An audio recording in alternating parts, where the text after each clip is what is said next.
Hi everyone, this is my presentation on dyslexia in child development. So dyslexia is a learning disorder. It's also known as a reading disorder where kids can have difficulty in the various sections. There's kind of different kinds of dyslexia that you can have. You can have the visual, which is difficulty reading, or the auditory, which is difficulty identifying speech sounds, and difficulty decoding, which is relating letters and words to sounds. You could have the kinesthetic trouble, which is trouble drawing or writing legibly, and it affects the area of the brain involved with processing language. But kids with dyslexia will have a normal IQ and a normal vision. It's kind of a myth that some kids don't have a normal vision. Statistics for dyslexia are that 3 in 20 children in public schools receive special education, and of that, 3 to 5 most likely have dyslexia. 5 to 15% of Americans have it. So it is a major issue in schools today. So the effects on different ages. So you have the birth to 4 years, which is late talking and learning could be signs of it, and it could be signs of problems with naming letters or nursery rhymes or forming words correctly. Ages 5 to 11 years, which is like our school age children. A lot of times in schools, you'll see them reading or spelling below level. They have trouble processing words they hear, difficulty finding the right words, or can't remember certain sequences, and they have trouble sounding out words, and many also do avoid activities to do with reading. Adolescents, they're mostly the same. It's difficulty summarizing stories, that's a little different. Difficulty doing math problems, difficulty learning a foreign language, and they also avoid activities. And something a little different with adolescents is sometimes they can have trouble understanding jokes or expressions like a piece of cake means easy, but sometimes they have a hard time understanding that. Treatments for this is for birth to 4 years, you can consult a doctor for a diagnosis and kind of just work with the child because they're not in schools yet. But for school-age children and adolescents, once they're in the school, there's always extra help. There's special education where they can create more structure in the classroom. They can help keep the setting calm so they have time to learn, and actually teaching to their strengths. So many think that you should try to teach to their weakness so to make it better, but sometimes they can't learn that way. So you have to teach to their strength so that they would be able to learn and learn the material in a way that makes sense to them. Behavioral therapy would teach good study habits like time management and things like that. And intensive instruction could be done from a therapist that specializes in reading, and that's some extra help that they can receive. So some of the educational programs, there are some organizations like the Dyslexia Association or National Center for Learning Disabilities. There's obviously tutoring options. There's more time needed for assignments. There's a lot of different programs out there offered for these students.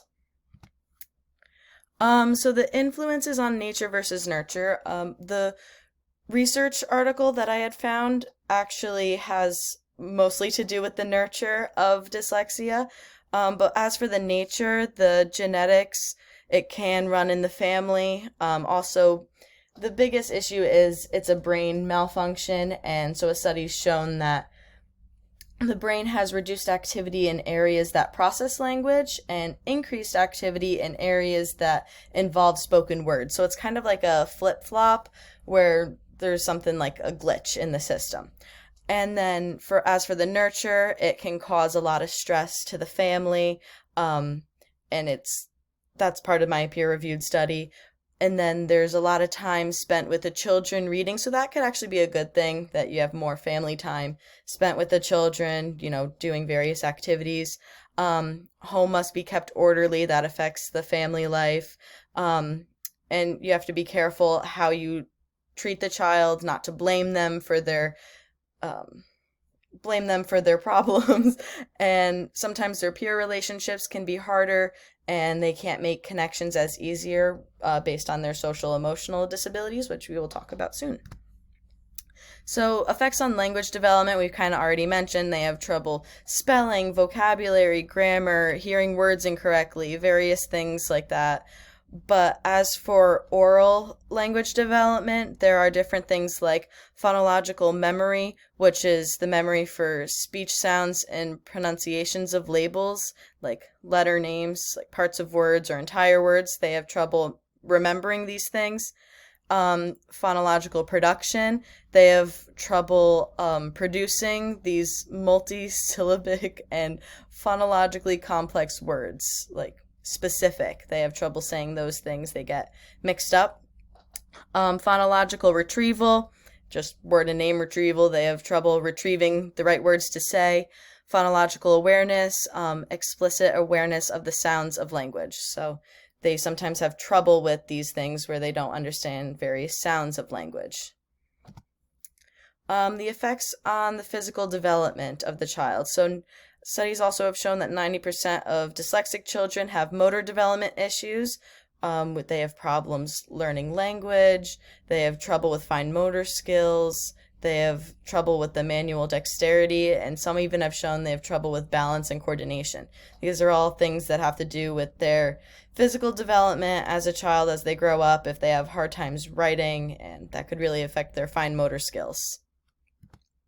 Their effects on cognitive development are, well, obviously the biggest one is learning. They have trouble learning. They have trouble growing those connections in their brain. They have trouble with a lot of breakdown in working memory, so they can't remember various things.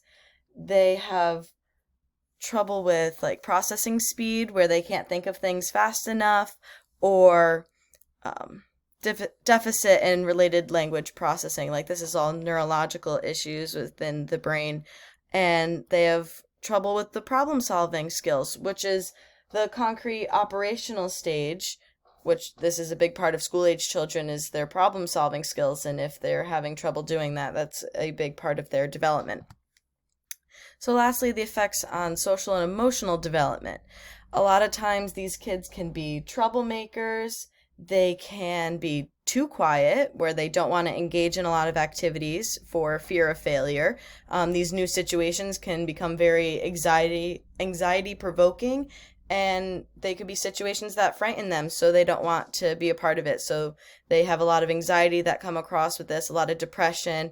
There could be cases of submission, but also there could be cases of rebellion and intolerance.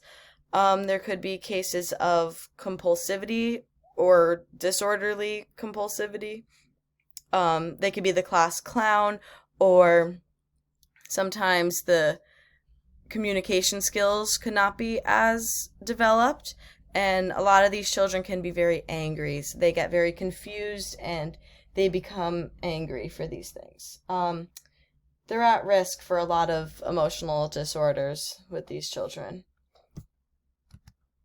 Now, the effects on moral and personality development.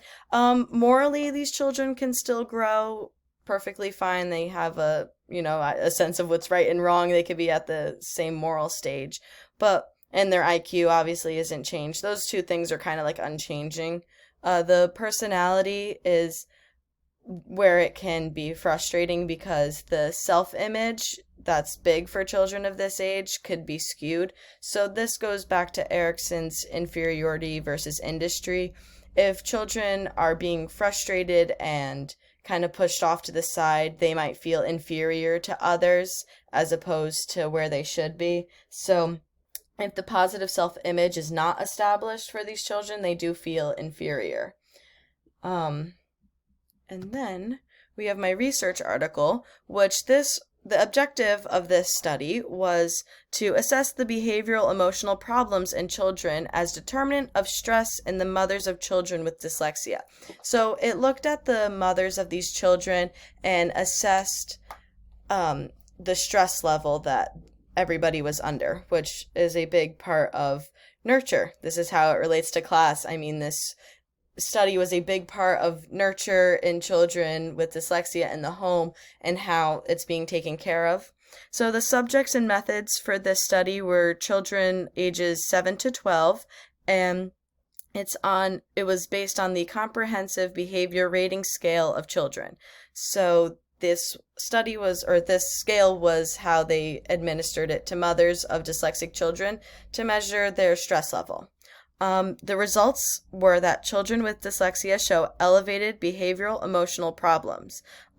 Boys actually showed greater behavioral emotional problems than girls did, and there was a higher score in various topics like anxiety, inattention disorganization, oppositional conduct disorder, obviously higher anxiety, maybe higher sluggish tempo, or higher motor hyperactivity. So there could be some on different ends of the spectrum there.